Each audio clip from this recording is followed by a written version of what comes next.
Hello दोस्तों, मैं आप सभी का स्वागत करता हूं आपके अपने यूट्यूब चैनल रेम्बो बाबा कंपटीशन में। तो हम पढ़ रहे हैं यूपी पुलिस एसआई 2025 के लिए मूल विधि, और मूल विधि में हम पढ़ रहे हैं भूमि अधिग्रहण अधिनियम 2013। कहाँ क्या पढ़ रहे हैं? भूमि अधिग्रहण अधिनियम 2013। इसमें हम कहाँ तक पढ़ चुके थे? इसमें हम कृषि तक पढ़ चुके थे। कहाँ तक? धारा 3D तक हम पढ़ चुके थे, जिसमें कृषि की परिभाषा थी, जिसमें क्या कहा गया था कि कृषि किसको माना जाएगा, या कृषि के अंतर्गत कौन कौन सी भूमि आएगी, या ऐसी क्या क्या चीजें आएंगी जो कृषि मानी जाएंगी। ठीक है, तो यहाँ तक हम क्या कर चुके थे? पढ़ चुके थे। अब हमको चलना है इससे आगे। चलिए तो चलते हैं हम इससे आगे। हम देखते हैं नेक्स्ट धारा, नेक्स्ट धारा की ओर चलते हैं और धारा समझते हैं अर्जन की लागत। धारा नेक्स्ट धारा कौन सी है? धारा 3I। धारा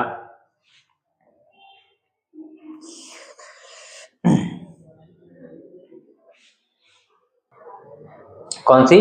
धारा 3I, या इसी को क्या कह सकते हैं? झा। क्या कहेंगे? 3I या झा। जिसमें क्या बताया गया है? जिसमें बताया गया है कि अर्जन की लागत। क्या बताया गया है? अर्जन की लागत। अर्जन मतलब अधिग्रहण की लागत। अधिग्रहण की लागत में क्या क्या माना जाएगा? अधिग्रहण की लागत में उसमें क्या क्या जोड़ा जाएगा, या क्या क्या उसमें शामिल किया जाएगा? किस किस चीज को देखा जाएगा? उसमें क्या क्या चीजें शामिल होगी?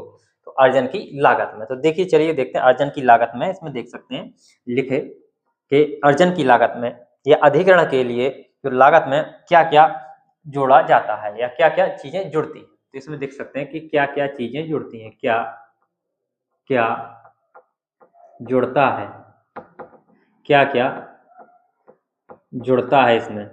ठीक है, जब अर्जन की लागत तय होती है क्या क्या जुड़ता है, तो उसमें देखते हैं क्या क्या जुड़ता है। तो भूमि का क्या? मुआवजा जुड़ेगा। क्या होगा? पहले तो भूमि की ही लागत जुड़ेगी, तो भूमि का मुआवजा होगा। तो भूमि की क्या होगी? भूमि की लागत या भूमि का मुआवजा कह सकते हैं। तो क्या कह सकते हैं? प्रतिकर। प्रतिकर या मुआवजा की रकम। मुआवजा, मुआवजा की रकम, रकम। ठीक है, फिर यदि क्या है? भूमि पर क्या है? यदि कोई फसल खड़ी हुई है, या भूमि में क्या होती? खेती होती है, तो उस फसल की भी क्या है? कीमत जोड़ी जाएगी। तो भूमि पर, भूमि पर खड़ी, भूमि पर खड़ी फसल के दाम क्या जोड़े जाएंगे? भूमि पर जो खड़ी फसल के दाम है उनको भी क्या किया जाएगा? जोड़ा जाएगा। फिर क्या जोड़ा जाएगा उसमें? कि जो प्रभावित परिवार है, कौन है? जो प्रभावित परिवार है, प्रभावित परिवार है, जो प्रभावित परिवार के लिए, प्रभावित परिवार के लिए दोबारा क्या? प्रभावित परिवार के लिए दोबारा बनाने के लिए भूमि के लिए क्या? भूमि या भूमि और भवन, भूमि भी चाहिए और क्या? और के लिए मकान भी तो चाहिए। तो भूमि और भवन की लागत, की लागत जोड़ी जाएगी। और क्या जोड़ा जाएगा? और क्या जोड़ा जाएगा? और वो चीजें जोड़ी जाएंगी दोबारा जिन क्षेत्रों में जो लोग क्या होगा? बसना है, वहां पर जो अवसंरचना है उसकी सुविधाओं की लागत, क्या उनकी सुविधाओं की लागत भी क्या होगी? जोड़नी पड़ेगी। तो दोबारा, दोबारा जिन क्षेत्रों में, जिन क्षेत्रों में, कहाँ पर? दोबारा जिन क्षेत्रों में लोगों को, जिन क्षेत्रों में क्या? लोगों को, लोगों को क्या करना है? बसना है, या क्या करना है? बसाना है, बसाना है। वहां पर, वहां पर अवसंरचना, अवसंरचना एवं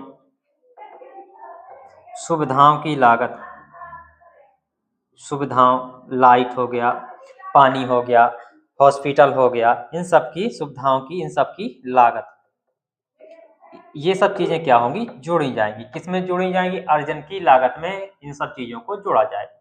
तो क्या कहेंगे कि यदि अर्जन की लागत या अधिग्रहण की लागत जब तैयार की जाती है तो उनमें सब चीजें देखा जाता है कि क्या क्या देखा जाएगा। तो प्रतिकर मुआवजा की जो रकम होगी उसको देखेंगे, ठीक है।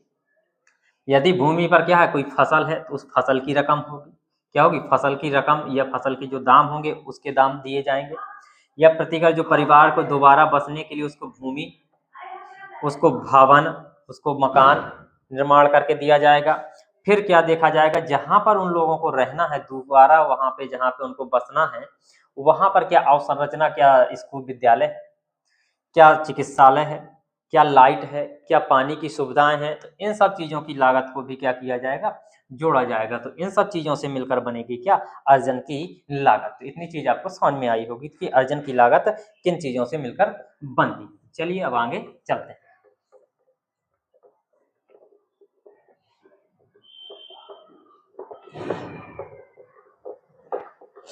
नेक्स्ट धारा देखते हैं, धारा 3K, धारा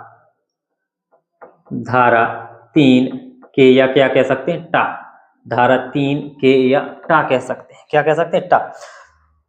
अब इसमें परिभाषा किसकी, विस्थापित कुटुंब की, किसकी, विस्थापित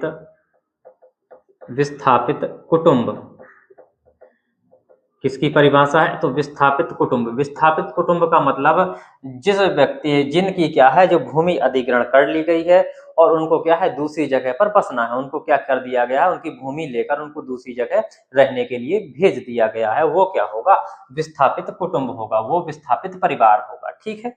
उसको क्या कह सकते हैं कि वे परिवार, इसमें लिख सकते हैं कि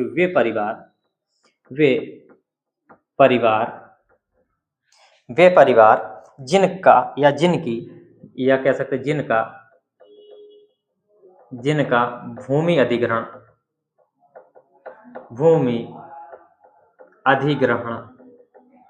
जिनका भूमि अधिग्रहण के कारण नए क्षेत्रों में बसाया जाना है। वे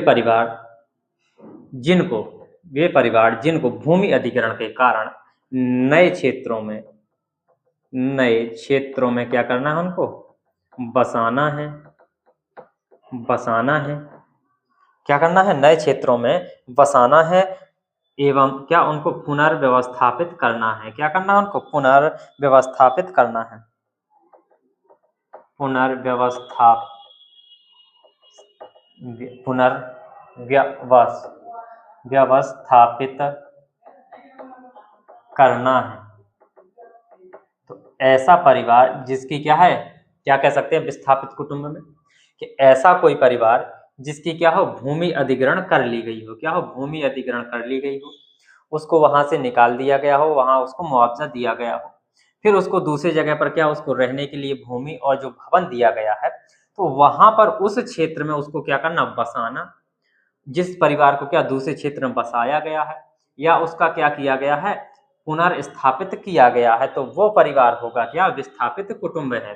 कि या तो उसको क्या पुनर्स्थापित किया गया, पूरा उठा के दूसरी जगह उसको क्या कर दिया गया, रख दिया गया है, या उसके क्या भूमि अधिग्रहण के कारण क्या उसको दूसरी जगह बना के बसा के उसको बसाया गया है, ठीक है। तो वो परिवार क्या होगा, विस्थापित कुटुंब कहलाएगा। क्या कहलाएगा, विस्थापित कुटुंब कहलाएगा। तो चलिए इतनी चीज आपको समझ में आई होगी। आगे चलते हैं नेक्स्ट धारा की ओर। अब कुटुंब की नेक्स्ट धारा में क्या है, हम कुटुंब की ही परिभाषा को क्या कर लेते हैं, समझ लेते हैं।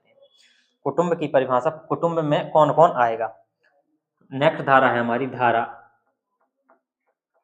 3M, धारा 3M।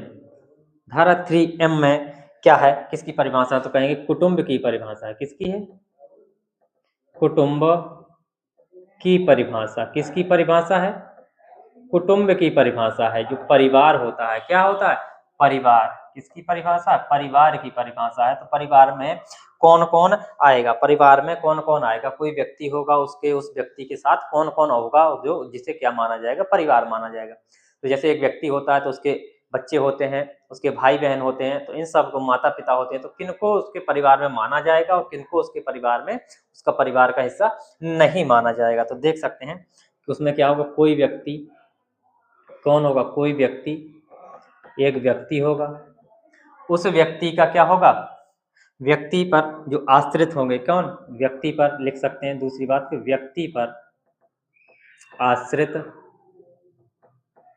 आश्रित, व्यक्ति पर आश्रित, व्यक्ति पर आश्रित।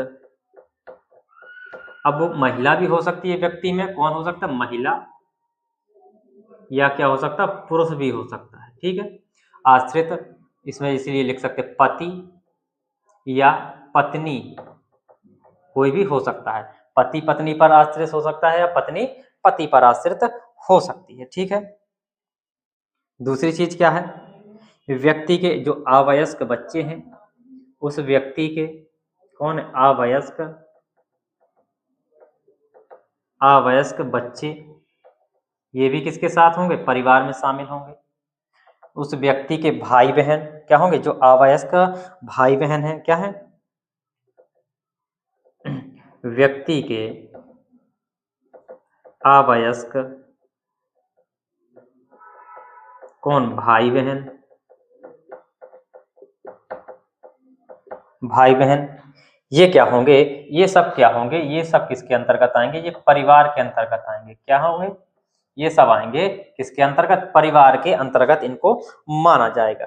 किनको माना जाए, इन लोगों को परिवार के अंतर्गत। अब कौन होगा जो परिवार में शामिल नहीं होगा, कौन, इसमें लिख सकते कौन परिवार में क्या होगा, शामिल नहीं होगा, क्या नहीं होगा, शामिल नहीं होगा। कौन परिवार में शामिल नहीं होगा, तो उसको भी देख सकते हैं कि कौन, विधवा महिला नहीं शामिल हो सकती, कौन, नंबर एक, कौन, विधवा महिला शामिल नहीं होगी, विधवा महिला क्या होगी, परिवार में शामिल नहीं होगी। दूसरी चीज कौन, जिसका क्या हो गया, डाइवोर्स महिला, जो जिसका डाइवोर्स हो गया हो, डाइवोर्स्ड महिला, वो भी क्या परिवार में शामिल नहीं होगी। नंबर तीसरा कौन शामिल नहीं होगा, परिवार से निकाली गई महिला भी क्या होगी, शामिल नहीं होगी, परिवार से निकाली गई महिला, निकाली गई महिला, तो ये लोग क्या होंगे, परिवार में शामिल नहीं होंगे। ये क्या होंगे, ये परिवार में शामिल नहीं होंगे, परिवार में क्या शामिल नहीं होंगे। ठीक है, तो कौन कौन कुटुंब में, कुटुंब की परिभाषा में कौन कौन, कोई व्यक्ति होगा, महिला भी हो सकती है, पुरुष भी हो सकता है, उसके व्यक्ति पर जो आश्रित पति या पत्नी, इसीलिए दोनों में कोई हो सकता है। उस व्यक्ति के क्या अवयस्क बच्चे हो सकते हैं, व्यक्ति के जो अवयस्क भाई या बहन भी हो सकते हैं। वो किसके अंतर्गत आएंगे, इतने लोग किसके अंतर्गत आएंगे, परिवार के अंतर्गत आएंगे। अब कौन है जो परिवार के अंतर्गत नहीं आएगा, तो विधवा महिला क्या होगी, परिवार के अंतर्गत नहीं आएगी। डाइवोर्स्ड महिला भी क्या होगी, परिवार के अंतर्गत नहीं आएगी। या परिवार से जो निकाली गई महिला है, वो भी क्या है, जिसको परिवार से बेदखल कर दिया गया है, वो भी क्या है, उसमें परिवार के अंतर्गत नहीं आएगी। तो इतनी चीज आपको समझ में आई होगी। ठीक है, अब आगे चलते हैं, नेक्स्ट धारा की ओर चलते हैं।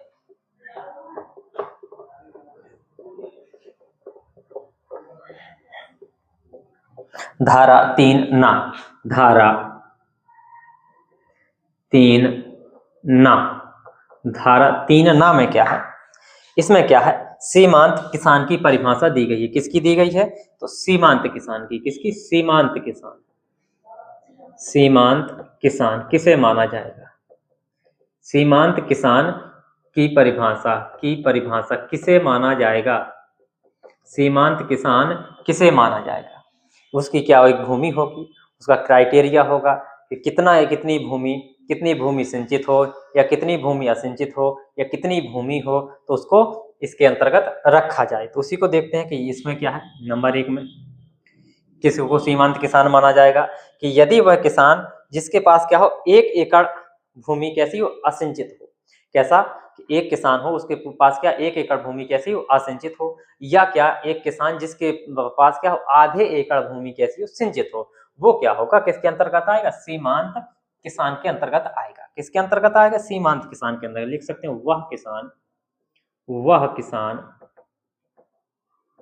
वह किसान जिसके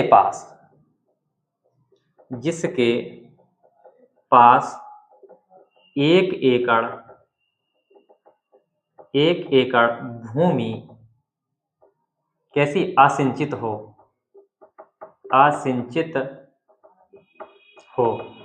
वो हो सकता है। या दूसरी नंबर पर क्या है, दूसरा नंबर पर कौन हो सकता है, वह किसान जिसके पास क्या हो, कितनी, आधा एकड़, कितनी, आधा एकड़ भूमि कैसी हो, सिंचित हो, कैसी हो, सिंचित हो, वो क्या होगा सीमांत किसान के अंतर्गत आएगा। क्या होगा, सीमांत किसान के अंतर्गत आएगा। तो इससे कहेंगे सीमांत किसान के अंतर्गत कौन आएगा, तो कहेंगे कि वह किसान जिसके पास क्या हो, जिसके पास एक एकड़, कितनी, एक एकड़ जो भूमि हो वो कैसी हो, असिंचित हो, कैसी हो, बिना सिंचाई वाली हो, उसमें क्या हो, पानी ना पहुंच पाता हो, उसको कहेंगे असिंचित। या फिर क्या कहेंगे, वह किसान जिसके पास कितना, आधा एकड़ भूमि है, लेकिन वो कैसी है, सिंचित है, वो क्या, सिंचाई योग्य है, वहां पे क्या सिंचाई होती है, तो उसको कहेंगे हम, क्या कहेंगे, सीमांत किसान कहेंगे। क्या कहेंगे, उसको हम कहेंगे सीमांत किसान कहेंगे। चलिए आगे चलते हैं, नेक्स्ट धारा की ओर चलते हैं। नेक्स्ट धारा हमारी क्या कहती है, नेक्स्ट धारा है धारा 3ZE, धारा 3ZE, या इसी को क्या कह सकते हैं हम, या और अंगा, 3 या अंगा, ठीक है, ये हमारी धारा है।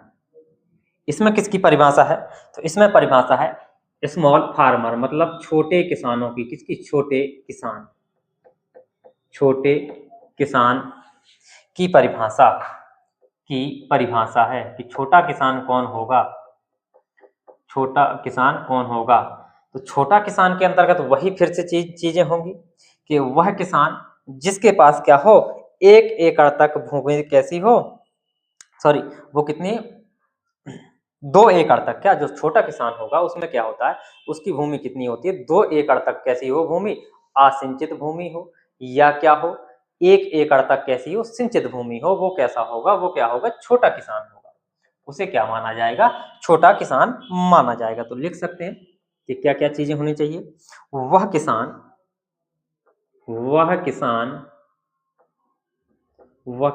जिसके पास क्या हो, वह किसान जिसके पास 2 एकड़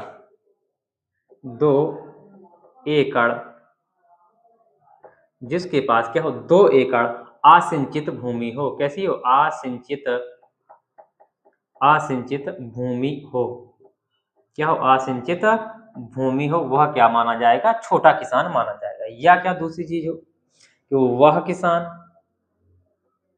किसान जिसके पास क्या हो, एक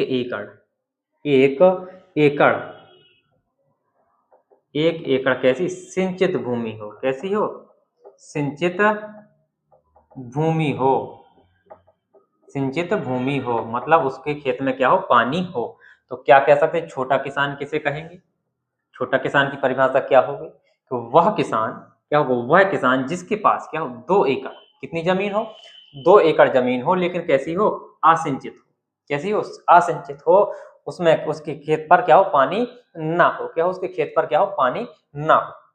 या क्या हो, ऐसा किसान जिसके पास क्या हो, 1 एकड़ ही जमीन हो, क्या हो, 1 ही एकड़ जमीन हो, लेकिन कैसी हो, वो कैसी हो, सिंचित हो, कैसी हो, सिंचित हो, तो उसे क्या मान लिया जाएगा, उसे छोटा किसान मान लिया जाएगा। क्या मान लिया जाएगा, उसे छोटा किसान मान लिया जाएगा। तो इतनी चीज आपको समझ में आ गई होगी। अब चलते हैं हम आगे नेक्स्ट धारा की ओर। अब हम नेक्स्ट धारा, जी हमने सारी की परिभाषा जो इतनी इंपॉर्टेंट थी वो हमने परिभाषा देखी। अब हम चलते हैं नेक्स्ट धारा की ओर। अब हम क्या करवाते हैं, भूमि की अब हम जांच करवाते हैं। क्या करवाते हैं, भूमि की जांच। जो जिस भूमि का अर्जन होना है, अधिग्रहण होना है, तो उसकी जांच। ठीक है, तो चलिए नेक्स्ट धारा देखते हैं, धारा 4। कौन सी, धारा 4 की ओर बढ़ते हैं। धारा 4 में क्या कहा गया कि अर्जन या अधिग्रहण के लिए भूमि का अन्वेषण या जांच क्या है, तो लिख सकते हैं धारा 4 में कि अर्जन या क्या कह सकते हैं, अधिग्रहण, अधिग्रहण, अर्जन या अधिग्रहण के लिए, अधिग्रहण के लिए भूमि की जांच क्या होगी, भूमि की जांच की बारी है। भूमि की जांच या भूमि की क्या जांच। तो इसमें कैसे होगी, कैसे होगी भूमि की जांच, या इसके क्या कहेंगे हम, चरण क्या होंगे, इसके जांच के चरण क्या, जांच के चरण क्या होंगे, किस तरीके से जांच की जाएगी, जांच के क्या होंगे, जांच के चरण क्या होंगे, किस प्रकार से जांच की जाएगी। तो सर्वप्रथम क्या होगा कि जिस भूमि की क्या होगा, कुछ प्रक्रिया होगी कि जहाँ की भूमि जांच करनी है, वहाँ के जो नगर निगम है, नगर पालिका है, वहाँ ग्राम है, ग्राम प्रधान है, वहाँ उनको क्या सूचना देनी होगी या कुछ तो करना होगा। तो इस तरीके से इसमें देखते हैं क्या है। तो सबसे पहले इसमें क्या की जाती है कि जहाँ की भूमि हमको क्या करनी है, अर्जित करनी है, तो वहाँ के क्या है, जो उस क्षेत्र में क्या हो, जो पंचायत होगी, जो नगर होगी, जो नगर पालिका होगी, जो क्षेत्र पंचायत होगी, उनको क्या होगी, जांच सूचना दी जाएगी। उनको क्या की जाएगी, सूचना दी जाएगी, उनसे सलाह की जाएगी, परामर्श किया जाएगा, ये सब चीजें होंगी। तो चलिए नंबर 1 पर क्या होगा देखते हैं। तो सरकार लिख सकते हैं, सरकार जिस भूमि का अर्जन करना चाहती है, अर्जन करना चाहती है, क्या करना चाहती, अर्जन करना चाहती है, क्या करना चाहती, अर्जन करना चाहती है, उस क्षेत्र की क्या होगी, पंचायत,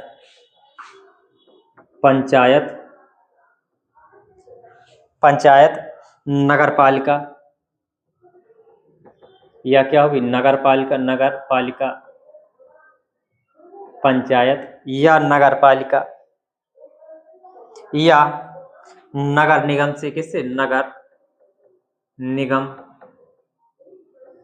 से क्या करेगी, सलाह करेगी, सलाह या क्या कह सकते हैं, परामर्श करेगी। क्या करेगी, परामर्श करेगी उस जमीन के बारे में। क्या करेगी, सलाह या परामर्श करेगी या लेगी, सलाह परामर्श लेंगी। ठीक है, नंबर 2 पर क्या होगा, एक नंबर पर, नंबर 2 पर क्या होगा, नंबर 2 पर क्या होगा कि सरकार क्या करेगी, एक तारीख पक्की करेगी, किसकी, अध्ययन कराने के लिए। क्या करेगी, फिर सरकार क्या करेगी, एक तारीख पक्की करेगी, तारीख पक्की करेगी, क्या करेगी, सरकार एक तारीख पक्की करके, या क्या कह सकते हैं, तारीख पक्की करके अध्ययन कराएगी, तारीख पक्की करके क्या कराएगी, अध्ययन कराएगी, अध्ययन कराएगी। ठीक है, तो तीसरे चरण पर क्या होगी, तीसरे चरण पर क्या, जब अध्ययन करेगी तो उसकी क्या होगी, रिपोर्ट आएगी, क्या होगी, उसकी रिपोर्ट आएगी। तो तीसरे में क्या है, अर्जन की गई जो जमीन है, उसका अध्ययन प्रारंभ में जो तिथि है, उसके कितने, 6 माह के भीतर क्या हो जाएगी, पूरी करनी होगी। कितने, 6 माह के भीतर क्या होगी, पूरी करनी होगी। तो क्या है, अध्ययन, जो अध्ययन है, अध्ययन वह प्रारंभ की तारीख से कितने, 6 माह के भीतर, कितने, 6 माह के भीतर क्या करना होगा, पूरा करना होगा। कितने में करना होगा, 6 माह के भीतर क्या करना होगा, पूरा करना होगा, या जांच क्या करनी होगी, 6 माह के भीतर पूरी करनी होगी। फिर जब जांच पूरी हो जाएगी तो जो स्टडी में, उसमें क्या क्या ध्यान रखा जाएगा, जो जांच है, जांच में क्या क्या ध्यान रखा जाएगा, जांच, चौथे नंबर में जांच में क्या क्या ध्यान रखा जाएगा, क्या क्या ध्यान रखा जाएगा, क्या क्या ध्यान में रखा जाएगा कि भूमि का प्रयोग किसके लिए है, पब्लिक पर्पज के लिए तो नहीं है। क्या नंबर 1 में क्या, भूमि का उपयोग, भूमि का उपयोग, उपयोग किसके लिए, पब्लिक पर्पज के लिए तो नहीं है, पर्पज के लिए है या नहीं, ठीक है। दूसरी चीज क्या ध्यान रखी जाएगी इसमें, दूसरी चीज क्या रखी जाएगी कि जो प्रभावित कुटुंब और विस्थापित कुटुंबों की संख्या कितनी है, कितनी, प्रभावित कुटुंब और विस्थापित कुटुंबों की संख्या कितनी है, कुटुंबों की संख्या कितनी है, संख्या कितनी है, ठीक है। तीसरी चीज क्या ध्यान रखी जाएगी, तीसरी चीज क्या ध्यान रखी जाएगी, तीसरी चीज ध्यान रखी जाएगी कि कितनी संपत्ति का अधिग्रहण से प्रभाव, या कह सकते हैं कितनी जो जो क्या है, जो संपत्ति है, तो क्या कह सकते हैं, कितनी संपत्ति, कितनी संपत्ति अधिग्रहण से क्या है, प्रभावित होगी, प्रभावित होगी, इतनी चीज ध्यान रखनी है। फिर हम आगे चलते हैं, फिर इसके बाद क्या आएगी, इसके बाद क्या होगी, इसके बाद क्या आएगी, रिपोर्ट आएगी, क्या आएगी, इसके बाद क्या आएगी, रिपोर्ट। तो इतनी चीज समझ के फिर हम आगे चलते हैं, क्योंकि इसमें नीचे दिखेगा नहीं, इसके बाद क्या आएगी, रिपोर्ट। तो इतनी चीज समझ लेते हैं कि यदि कोई भूमि को क्या अर्जन करना है या अधिग्रहण करना है, तो अधिग्रहण की उसकी जांच के चरण क्या होंगे, पहले क्या होगी, सरकार जिस भूमि का क्या अर्जन करना चाहती है उस क्षेत्र की क्या, जो पंचायत है, नगर पालिका है, नगर के निगम है, उससे क्या सलाह है या विचार परामर्श करेगी या सलाह लेगी कि यहाँ पर क्या कोई दिक्कत तो नहीं। फिर सरकार क्या करेगी, एक तारीख पक्की करेगी, उसमें क्या करेगी, अध्ययन कराएगी, क्या कराएगी, अध्ययन कराएगी। अब जो तारीख पक्की की गई है, तो अध्ययन के लिए वह तारीख पक्की की गई है, वह प्रारंभ की तारीख से कितने 6 माह के भीतर क्या होगा, उसको अध्ययन को क्या करना होगा, पूरा करना होगा, क्या करना होगा, 6 माह के भीतर क्या करना होगा, उसको पूरा करना होगा। और क्या करना होगा, नंबर 4 पे उस पर जांच में ध्यान क्या क्या चीजें रखनी होगी, क्या क्या चीजें ध्यान रखनी होगी, तो भूमि का जो उपयोग क्या पब्लिक पर्पज के लिए है कि नहीं है, उस पर भूमि का उपयोग जो लोग हैं वो कर रहे हैं कि नहीं है, उससे जो हम भूमि अधिग्रहण कर रहे हैं उससे प्रभावित कुटुंब और जो विस्थापित कुटुंब है उनकी संख्या कितनी है, कितनी उनकी संख्या है। फिर किसी संपत्ति या जो अधिग्रहण है, उस जो अधिग्रहण है उससे संपत्ति कितने प्रभावित हो रही है, कितनी संपत्ति है जो क्या है अधिग्रहण से क्या होगी, प्रभावित हो रही है। इतनी चीजें के बाद क्या होगी, फिर जो समिति होगी, कमेटी होगी, वो क्या करेगी, एक रिपोर्ट देगी, क्या करेगी, रिपोर्ट देगी। तो चलिए अब हम रिपोर्ट को देखते हैं, चलिए अब हम देखते हैं रिपोर्ट। अब रिपोर्ट के बारे में जान, जो स्टडी रिपोर्ट है वो क्या है, उस स्टडी रिपोर्ट के बारे में हम जान लेते हैं कि जब भूमि अधिग्रहण के बाद जांच के बाद जो रिपोर्ट होगी वो क्या होगी। अब क्या है, स्टडी की रिपोर्ट किसको सौंपी जाएगी, कहाँ कहाँ मिलेगी इसकी कॉपी, तो लिख सकते हैं स्टडी रिपोर्ट, स्टडी रिपोर्ट, कौन सी, स्टडी रिपोर्ट। तो स्टडी रिपोर्ट जो मिलेगी वो क्या होगा, तो स्टडी की रिपोर्ट की जो कॉपी होगी वो किस भाषा में आएगी, कहाँ कहाँ मिलेगी, कैसे हम उसको पता कर सकते हैं इसमें क्या रिपोर्ट जारी की गई है। तो इसमें लिख सकते हैं, पहले क्या लिख सकते हैं कि स्टडी जो रिपोर्ट होगी वो किसमें, स्थानीय भाषा में क्या होगी, उपलब्ध होगी। तो क्या लिख सकते हैं, स्टडी जांच की रिपोर्ट लिख सकते हैं, जांच की रिपोर्ट, जांच की रिपोर्ट, जांच की रिपोर्ट कैसी, स्थानीय भाषा में, कैसी, स्थानीय भाषा में, जांच की रिपोर्ट कैसी, स्थानीय भाषा में क्या होगी, उपलब्ध होगी, स्थानीय भाषा में क्या होगी, उपलब्ध होगी, कैसी होगी, स्थानीय भाषा में क्या होगी, उपलब्ध होगी, ठीक है। दूसरी चीज, अब ये कहाँ पर उपलब्ध होगी, जब उपलब्ध होगी तो हमको कहाँ पर मिलेगी, कहाँ पर होगी, कहाँ पर मिलेगी, कहाँ पर लिख सकते, कहाँ पर उपलब्ध होगी,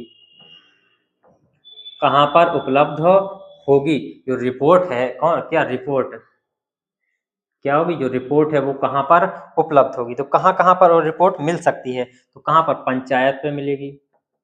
पंचायत, कहाँ पर, जो पंचायत होती है वहां पर क्या रिपोर्ट मिल सकती है, मिलेगी। नगर निगम, नगर पालिका या निगम, नगर निगम में मिलेगी। ठीक है, रिपोर्ट मिलेगी, रिपोर्ट की एक कॉपी वहां पर मिलेगी। डीएम के ऑफिस में मिलेगी, क्या, डीएम। और कहाँ मिलेगी, एसडीएम के पास। कहाँ मिलेगी, एसडीएम के पास। और कहाँ पर, तहसील में। कहाँ पर, तहसील में। तो इन सब के स्थान कहाँ पर, ऑफिस में मिलेगी। इन सब के कहाँ, ऑफिस में ये रिपोर्ट मिलेगी। ऑफिस में क्या होगी, ये रिपोर्ट मिलेगी। कोई भी जाकर क्या कर सकता है, इसको देख सकता है, या इसको क्या कह सकते हैं, कार्यालय में मिलेगी। क्या मिलेगी, कार्यालय। कार्यालय में क्या मिलेगी, रिपोर्ट, जो क्या, जो जांच की जो रिपोर्ट आई है, किसकी जांच की, जो अर्जन अधिग्रहण, अर्जन या क्या अधिग्रहण भूमि की जो जांच है उसकी रिपोर्ट कहाँ, यहाँ पर मिलेगी। ठीक है, इतनी चीज होने के बाद फिर क्या होगा, जो रिपोर्ट आएगी, नंबर 6वें नंबर पर क्या होगा, 5वें नंबर पर ये रिपोर्ट आ गई। 6वें नंबर पर क्या होगी, जो रिपोर्ट होगी उस रिपोर्ट को क्या, सरकार, जो सरकार की जो वेबसाइट होगी उस पर भी क्या करेगी, सरकारी वेबसाइट पर भी डालेगी। तो उसको भी लिख सकते हैं, सरकार, सरकार उस रिपोर्ट को, उस रिपोर्ट को क्या करेगी, सरकार उस रिपोर्ट को सरकार की वेबसाइट पर डालेगी। सरकार, सरकार की ऑनलाइन वेबसाइट, ऑनलाइन वेबसाइट पर, किस पर, वेबसाइट, वेबसाइट पर क्या करेगी, अपलोड करेगी, अपलोड, अपलोड करेगी। ठीक है, नंबर 7 पर क्या होगा, नंबर 7 पर क्या होगा, स्टडी रिपोर्ट क्या होगी, और जो स्टडी रिपोर्ट है तो उसको, उसकी एक बार और जांच करवाई जाएगी, किसके द्वारा, विशेषज्ञों के द्वारा। तो स्टडी, स्टडी रिपोर्ट की जांच किसके द्वारा, विशेषज्ञों द्वारा कराई जाएगी। किस द्वारा, विशेषज्ञों, विशेषज्ञों द्वारा कराई जाएगी, कराई जाएगी। किसके द्वारा, विशेषज्ञों के द्वारा स्टडी रिपोर्ट कराई जाएगी। फिर क्या होगा, फिर क्या होगा, जो स्टडी रिपोर्ट है उसकी फिर क्या, परीक्षा कराई जाएगी। स्टडी रिपोर्ट की क्या की जाएगी, परीक्षा कराई जाएगी, या उसका क्या होगा, परीक्षण होगा, परीक्षण, परीक्षा कराई जाएगी। इतनी चीजें होंगी, तब जाके फिर क्या होगा, नोटिस निकाला जाएगा। फिर क्या होगा, नोटिस निकाला जाएगा, नोटिस के बाद क्या होगा, भूमि का अधिग्रहण किया जाएगा। तो इतनी चीजें देखनी है, बाकी नोटिस वगैरह क्या करेंगे हम नेक्स्ट क्लास में देखें। इसको समझना हो तो फिर समझ सकते हैं कि जो स्टडी रिपोर्ट है उसकी क्या, जांच की जो रिपोर्ट है क्या है, स्थानीय भाषा में, किस भाषा में, स्थानीय भाषा में उपलब्ध कराई जाएगी। कहाँ पर उपलब्ध कराई जाएगी, तो पंचायत में, नगर पालिका या नगर निगम में, डीएम के पास ऑफिस में, एसडीएम के पास ऑफिस में, तहसीलदार के पास ऑफिस में। तो कहाँ, इन सभी के कार्यालय में क्या होगी, जो रिपोर्ट है वो क्या है, स्थानीय भाषा में क्या होगी, उपलब्ध होगी। सरकार उस रिपोर्ट को क्या करेगी, जो सरकारी, जो सरकारी की जो क्या है, या जो सरकार की क्या है वेबसाइट है, उस वेबसाइट पर क्या करेगी, अपलोड करेगी। स्टडी रिपोर्ट की जांच किसे, विशेषज्ञों के द्वारा करवाई जाएगी। फिर उसका क्या होगा, परीक्षा या परीक्षण उसका किया जाएगा। तो थैंक यू दोस्तों, क्लास अच्छी लगी तो प्लीज लाइक शेयर सब्सक्राइब जरूर करिएगा। मिलते हैं नेक्स्ट क्लास में। थैंक यू दोस्तों।